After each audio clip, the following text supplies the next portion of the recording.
Good day to all of you. My name is Joseph, and I spent most of my life rejecting the idea of God. For over 70 years, I was convinced that faith was for those who couldn't face the reality of life. I was raised in a religious family, attended church, and prayed as a child. But by the time I became a teenager, everything changed. I began questioning everything I had been taught. At 15, I started reading the Bible, hoping it would strengthen my faith. But instead, it made me doubt even more. I couldn't reconcile the parts I didn't understand, and by the time I reached college, I was convinced that God didn't exist. In college, I surrounded myself with people who shared my views.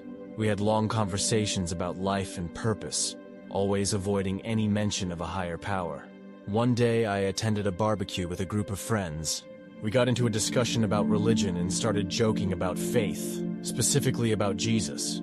The things we said that day were so disrespectful that I'm ashamed to even repeat them now. We laughed, thinking it was harmless fun, but suddenly I felt a sharp pain in my chest, as if a heavy weight had struck me. My vision blurred, and I gripped my chair, struggling to keep myself from collapsing. The last thing I remember was everything fading into darkness. When I opened my eyes, I was no longer in the world I knew. I was surrounded by an oppressive darkness that felt alive, pressing down on me like a heavy blanket. The air was thick and scorching hot, burning my lungs with every breath. I couldn't see anything familiar, no friends, no family, no light. The silence was eerie, broken only by faint whispers, groans, and distant cries that seemed to echo all around me. Each sound was filled with anguish and despair, making me feel a regret I couldn't fully understand. I began to walk, unsure of where I was going. But I felt a strange urge to keep moving. The ground beneath me felt like burning coals, each step searing my feet. Stopping felt even more terrifying, so I pushed forward. As I walked, I started to see shadowy figures in the distance. They looked familiar, yet distorted with pain and sorrow. The first figure I recognized was Stephen Hawking, the renowned physicist whose works I had admired. "Stephen," I called out hesitantly. He turned toward me slowly, his face filled with sorrow. The bright intelligence that had once defined him was gone, replaced by an empty hollowness. He looked at me and spoke in a voice filled with regret. "I spent my life searching for the secrets of the universe, convinced that God was unnecessary. I thought science had all the answers, but I was so wrong. None of it matters now." His words weighed heavily on me. Here was a man who had achieved so much but now stood lost, burdened by the regret of rejecting God. As I moved on, I saw another familiar face, John Lennon. His once vibrant presence was now dull and lifeless. His skin had a strange greenish tint, and his eyes were empty. "I thought we were gods," he said, his voice low and filled with sorrow. "I even said the Beatles were more popular than Jesus. I believed I was untouchable, but I was blind. I rejected the truth." His regret was palpable, and I couldn't help but feel a deep sadness as I left him behind. The darkness grew thicker and colder as I walked deeper.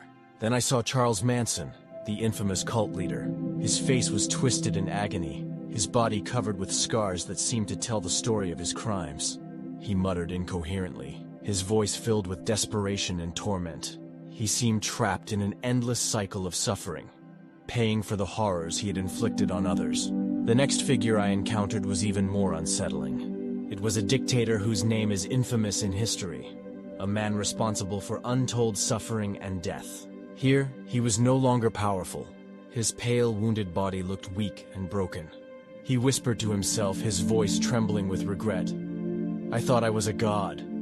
Millions suffered because of me, and now their cries haunt me forever." His words struck me deeply. This man, who had once instilled fear in millions, was now a broken soul, consumed by the weight of his actions. The oppressive darkness around me felt alive, pulling me deeper into despair.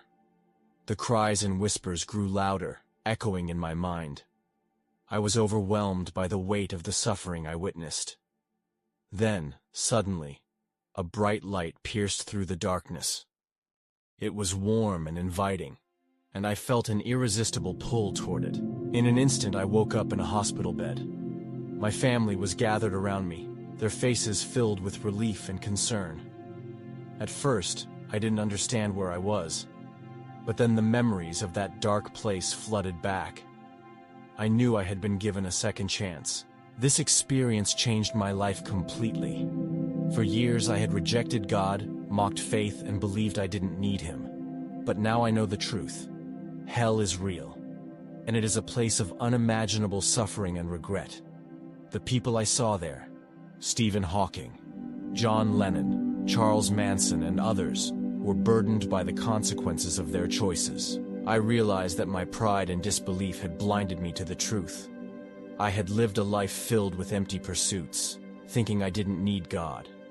But now I know that life without Him leads only to darkness and despair. Today, I share my story with the hope that it will open your eyes.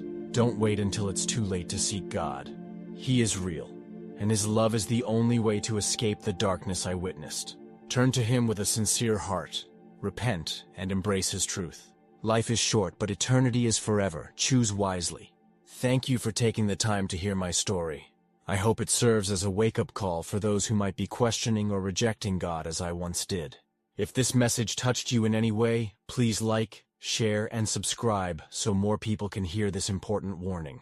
Let's help others find the truth before it's too late. Your support can make a difference in someone's life today.